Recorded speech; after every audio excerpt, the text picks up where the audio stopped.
Coming up, we got to talk about how the Doorman relates to Meek No Way Home.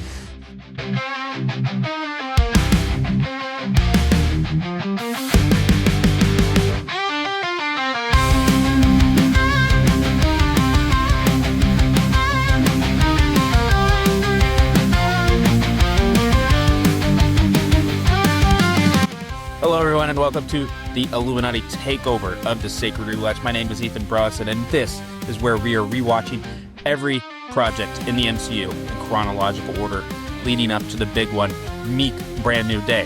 Just kidding. It's Avengers Doomsday. You didn't laugh at that one. You didn't find that one dumb? I'm really getting tired, a little tired of the Meek jokes. So, we are talking about WonderMan. WonderMan episodes 4 through 6. Brody mentioned in the first drop, it was actually, can you believe this? It was the first Sacred Rewatch podcast I have ever missed. Is that true? No way. Mm-hmm. Actually? I have never missed a Sacred Rewatch episode. It was Brody's first time hosting. He did a great job. No, he did a fantastic job. But what I like, what he said was, you got to take everything in slowly. We can't watch everything all at once. Today, I'm joined by Wyatt. Hello, everybody. As you can tell, it's a very casual episode of the Illuminati Takeover, the Sacred Rewatch. Is it our latest ever recorded episode? Huh? Is it our latest ever recorded episode? Time of day-wise? 8:30 at night? No. What are you talking about? Endgame. We recorded it at like 9:45 p.m. Right, that was like 2 weeks ago. So yeah, we're talking about episodes 4 through 6. What are your thoughts coming off? You were on quite the high after episodes 1 through 3. I was coming off of 1, 2, and 3. I was very excited for 4, 5, and 6. I would definitely at the time have said it was the best Marvel show we'd seen in a very, very, very long time. Wow, that's just... Well, what are the show? The previous show was Ironheart, correct? Yes. What was before Ironheart? I don't know. Trash, probably. I think a lot of Agatha all along. I didn't watch. Yeah, Agatha all along. You're right. I didn't watch. Trash, then. Thumbs down. I'm not thumbs down on that. Did you even watch it? No. No, okay. So can't even say thumbs down. But I actually, 4, 5, and 6 of WonderMan I wouldn't say lost me, but it's not necessarily building on 1, 2, and 3 as much as I thought it was going to. And there's still 7 and 8 to conclude the rest of it, so I still have plenty of expectations for it. But I would say I'm kind of a little more skeptical going into the finale than I thought I was going to be. To me, especially with this story, and I know I didn't really get to give my thoughts on episodes 1 through 3, but this is kind of an overall theme. I'm fine with TV shows being, it's really only about 20 minutes. That's what it comes out to be, 20 minutes. I'm fine if that's going to happen, but it's got to be more kitschy almost to be 20 minutes. Although I'm still having a hard time understanding the stakes of this show, it's still playing out more of like a movie story than it is a true TV story. And it gets me out of the allure of the show when every 20 minutes I'm having to watch an intro and an outro. So you more think traditional TV shows like every episode is own self-contained story instead of like one big overarching. But also like when you take us into our real lives of watching the Sacred Rewatch, all we've been watching is hour-long TV shows that are very serious, very almost too dragged out, and I think there is a medium in between. And especially like the other shows that we're about to watch in the Sacred Rewatch. So make sure you go check out the regular Sacred Rewatch. We're about to watch Loki. Really excited for that. But I think with episodes 1 through 3, like you spend like 2 episodes trying to figure out who Simon Williams really is. Mm-hmm. And by that point, like it's so quick. And I almost wish there was like a little bit of, and I know a lot of people say, oh, well, we don't need teases of characters in other movies to build them up. You don't need to watch this amount of projects before. But I do almost wish we saw like in Hawkeye, like a teaser of Simon Williams, like auditioning for Rogers, you know, because they love putting Rogers' musical everywhere. Well, that's the very start. The very start is walking towards the Rogers musical. I don't know. I feel like you don't really need that. It defeats the whole purpose of this show. So I feel like this show, what's doing this show such a favor is it's so disconnected from everything else. The only returning character is the Mandarin. Trevor and Slattery. This is his first time really being Trevor Slattery as He an actual wasn't. character. He was in Shang-Chi a good amount. Yeah, but in Shang-Chi, he's not really being himself. He's very like out of it, kind of delirious, and just a whole Probably goofball. on drugs. I think he's coming down from the drugs. But From that's not 13 true. years He of said he was freedom. 13 years sober. So I think that allowing him and Simon to be their own main character of their own show, Yeah. without really having to deal with any sort of connected universe stuff at all, Mhm. is what's making this show to me stand out so much from all the other stuff. So I don't really think I needed him to be teased at all in anything else. I think it's just more of the story, though. They're like, I know you said it's nice not having, and I agree. Like, to me, the one show I always think of is like hyping up this big villain that we don't even see until like the last 45 minutes of the season. It's Hawkeye and Kingpin. Like, to me, that was a terrible example of how you should do it, especially with a character like Kingpin, and it kind of takes away from the whole story. But with this, I understand the Department of Damage Control's intentions, but at the same time, especially this specific character of, I think his name's like Leary or something. It's something like that. This is like the third or fourth time we've seen this character, and we know that he's supposed to be kind of like the sleazy agent of the DOGC, but I still don't really understand what his purpose is, other than just trying to capture a super powered individual. Yeah, I think where I think throws the show off is in episode 5. They do the whole Peach Ring kind of like filler episode, which isn't really needed at all for a show like this, especially when if you're gonna have a filler episode, just do 7 episodes. But I think instead of that whole going after his powers or going after the camera that has him using his powers on there, as a viewer, we already know that his powers are such a detriment to him getting this job and being on set for the movies. We've already heard stories about how, or we see the whole Doorman episode before that explains the whole thing of like why you can't work on a set with powers. We don't need a whole episode about him trying to stop someone from outing him with his powers. We already know that I think that's part's been really cool because for a while, like in a subtle way, he's playing with trying to figure out like containing his powers. So you're like trying to figure out like how long has he really known about it? Like, is this a recent thing? Does he not even know that he has powers? He thinks he's just crashing out a little bit. That's what I'm saying. If you have episode 5, but you're going to do the whole going after the GoPro, instead of doing a filler episode with that, do a filler episode where you explain more why the Department of Damage Control wants superpowered individuals, or they want Simon in particular, because he's so powerful. All they talk about is him being a very powerful person. First of all, I think he's a mutant. That makes sense. I was also thinking that way. I felt like that. There's a line his mom says where his mom's like, I don't know how he got his powers. They were just there one day. Yeah. I mean, I think really the mutant route. And credit scene, the same thing as the Marvels, but it's Cyclops. Oh, you're saying you expect calling it. Oh, I was like, I missed an end credit scene. Well, you know how big of a fan I would really like if they touched more into the indie events, but they're not going to do that at this point. So I don't know. I mean, there's not really that much to talk about between episodes 4 through 6. Really just kind of waiting to watch 7 and 8. Let's talk about episode 4, because we had an interesting conversation about episode 4. How soon did you realize like this was a backstory to someone? Because the whole black and white was really messing with me. Like, is this an actual movie we're watching, or is this more of the story that they were telling of an actual backstory of why they're freaking out about superpowered individuals getting in acting? The first 15 minutes kind of threw me off just because it was. And remember, the show's only 20 minutes long, so the first 15 minutes. 15, they're closer to like 28 minutes. The first like 10 minutes threw me off because it's somewhat of a goofy premise. Yes. Like when he gets his powers, he touches like a trash can with Exxon on it, leaking evil goo. Yeah. I think a part of it was presented to look like that. I think a part of the episode was presented to come off like an older superhero movie with these kind of more cheesy, kind of corny graphics because like the cheaper visual effects. Yeah. So I kind of get what they were going for. And I actually think the episode having so many kind of like funny, charismatic jokes, or not charismatic, funny jokes, and kind of like all this stuff with Josh Gad seeing Frozen.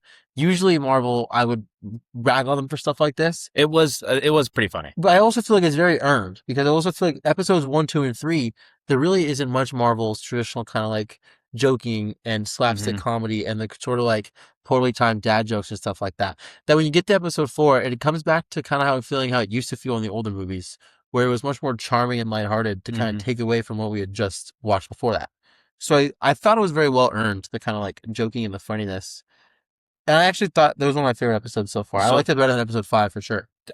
definitely at the end of the episode, I was like, this is actually a really well put together episode, especially when you look at like really why actors are not allowed to be superpowered individuals.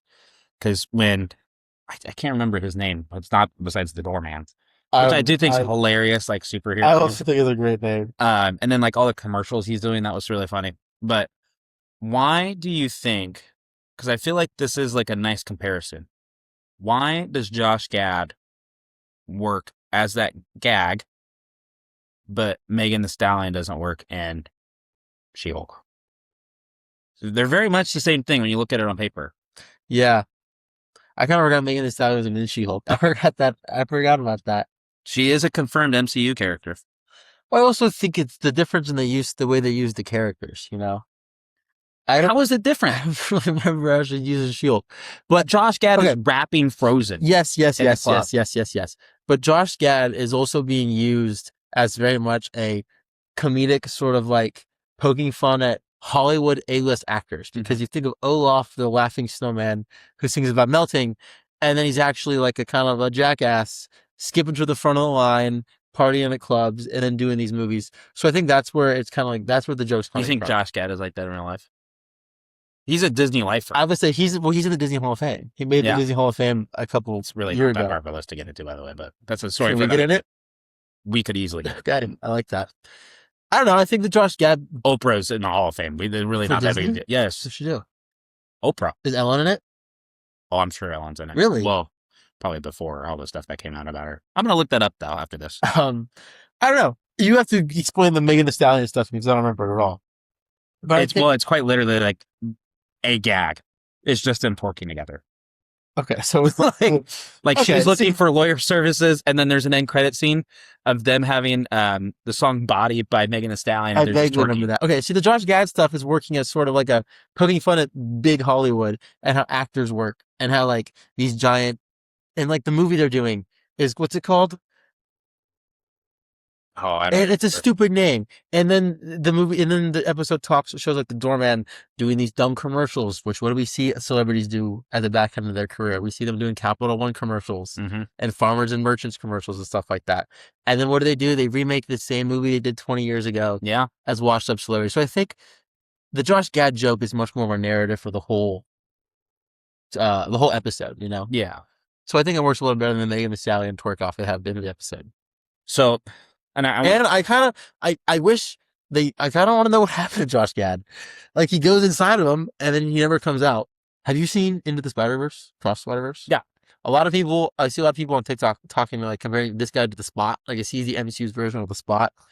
Or the introduction of is he our solo introduction to what's called like the Dark Universe? Something like that? It's very similar, but I like the Spot as a character in general a lot more. Well, the Spot and this guy, too, I guess the Doorman's a pre-established Marvel character. He's actually a character. I'm pretty sure he made. But is he labeled the Doorman? I was about to say his name might not be the Doorman, but you should keep it though. The guy exists, and he has the powers. You know, Cloak and Dagger. Yeah, they have the same powers. Cloak's or not Cloak and Dagger, but Cloak's ability to like teleport and stuff. Yeah. He uses the same dark universe galaxy energy that this guy and the Spot use. So I saw some people talking about, and Exxon is a known. Exxon's been all over the MCU at this point. Big Marvel thing. So I'm going to keep this quick. We finished with episode 6. What are you expecting for the last 2 episodes? And I also want you to explain your somewhat theory and whether it's actually going to mean something. Would the show mean something? Yeah, but what you mentioned about American Horror Story, I do think that's a cool thing about it. Oh, yeah. I already talked about that. Oh, you did in last episode? Yeah, last episode. You got to listen. I didn't watch it all the way. I had things to do. I liked episode 6 a lot. Got to make sure I can still fund this channel. Must be broke. Okay. I liked episode 6 a lot. I think that unlike a lot of Marvel shows that are building up to sort of fights and big moments of like, we've done the Enya episode, right? Yeah. We've done the Enya episode has been filmed and came out before this. No, it's not released yet. Almost spoiling game. So, but this is the Illuminati Takeover. Okay, these people, we can talk about anything. So, like everything in the MCU is always building giant moments, like Thor and Cap tossing the Mjolnir and Stormbreaker back and forth, and just like all these giant moments. where you have a show like WonderMan where instead of building up towards your giant character moments or your comic moments, you're building up towards character moments. And I think all of episode 5 and 6 is building towards that talk that Simon and Trevor have on the porch after Simon's kind of had like the really rough day. And there's so much what's the word? So much credit give both actors because they do so much acting with just their voices and their tone. Like when they're talking, the way Simon speaks, he's like, I'm just so tired. He's tired from all the day they've had. And you can tell when he's talking more just tired about just the day before and the night and the whole peach rings and the GoPro. He's talking about the whole WonderMan thing, all the stress he's been under from the tryout for the role. And then Trevor gives him this beautiful speech about how his powers aren't what's stopping him pulling it back. And that's not all who he is. He's all these moments in his life make him who he is. And then they do this great scene and they both get the role of WonderMan. So I think the show is very much setting up. We're going to see the two of them. Trevor someone has to find out about Trevor in the Department of Damage Control, you know? Yeah. Like someone has to get it to Simon. Either he's going to find out or someone's going to tell him. And they have to have that falling out. So I think that's what's going to happen, obviously, in episode, I think, 7. We know it's going to happen in 6, and I don't see it happening in your finale, because your finale has to conclude something. So I think in episode 7, something's going to happen during WonderMan shooting or filming that Simon's going to find out, and then they're going to have their falling out. And it's a lot to wrap up in 2 episodes with the Department of Damage Control, and I don't see this having a season 2. So I'm really curious on what's going to happen to Simon Williams, the character, at the end of this. I was also very curious when the show started. Like, although like every season we watch of any superhero show, I'm always curious on what's going to happen at the end of this. But this one, more than anything, just for the real life timing where we're at. You have a good gateway to introduce Simon to other characters. But there's just not time for it. I'm saying by having him get arrested at the end of this show, he's in the prison. And then whoever else you send to the prison throughout your MCU, they're all together in the prison at the same time. So that's kind of a way you can introduce Simon to everyone else. But I don't really see the need in that. No, I mean, I think it's going to be left so that it's a cliffhanger, but it's a cliffhanger that they could possibly never open the door. I'd be 100%. So that's kind of the unfortunate part. But at the same time, I'm invested enough in this character now where I'd actually be quite happy if he's in Doomsday. Even in a very small role. Even 100%. Even if it's like, I don't know.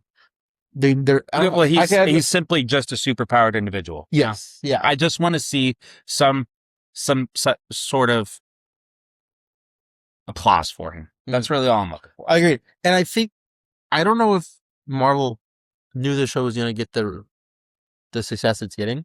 Yeah, because I don't know if I'm very surprised. I don't know if you've seen the reviews. It's getting great reviews. Critics are giving amazing reviews. I think that's what I'm most surprised about. That's 100% I'm most surprised about too. So I'm interested to see how Marvel could potentially take this and maybe not sort of turn it into something bigger than it was going to be, because I don't want it to be bigger. But I hope Marvel can see the success of what a project like WonderMan is, and then maybe keep it going for other stuff. You know, well, I think that's the goal of the Spotlight. I was saying, series. And it shows because was that what Werewolf by Night was as well? No, the only one that's been titled Spotlight, I believe, which was like a weird concept to introduce because they first brought back Marvel Television and then they introduced the Spotlight thing. I think Echo's the only one. I hate that show. I think it's good. We'll get to that eventually. But anyways, I think this is a great stepping stone for Marvel to take the Marvel Spotlight and use that to take characters like WonderMan, where at the end of the day, what we're watching, I've never read a WonderMan comic, but I got to assume is nothing like what WonderMan is in the Marvel comics, you know? No, probably. So it's a great opportunity to take very, very old, lesser known Marvel IPs, because there's thousands of them. There's thousands of characters out there. And do stuff like this. These small, kind of like one-time release, 6 to 10 episode shows that are just good. They're well written for people like me who can sit down and just watch it without having to watch. Not without having to watch, but can enjoy stuff without needing all the connected stuff to it. And if you're not for it, you don't have to watch it because it doesn't involve anything at all. Yeah. I think it's a great little potential use of Marvel properties. Yeah. I mean, I don't think there's much else to be said. I'm ready to watch episode 7 and 8 so we can talk about it. So that's going to do it for this episode of the Illuminati Takeover of the Sacred Rewatch. We hope you enjoyed diving back into the timeline with us. New recap episodes are coming out every week leading up to Avengers Doomsday. I'm impressed with myself that I've been able to get through the intro to outro just completely off rip. Brody was trying this Memorization. Brody tried yesterday. He didn't do too well. It's okay. How many times have I read that script? What episode about? 20? Episode 100? I probably read it off 75 times now. Well, whatever. Thanks for making the Save Review Watch part of your journey. For all time, always. See you guys.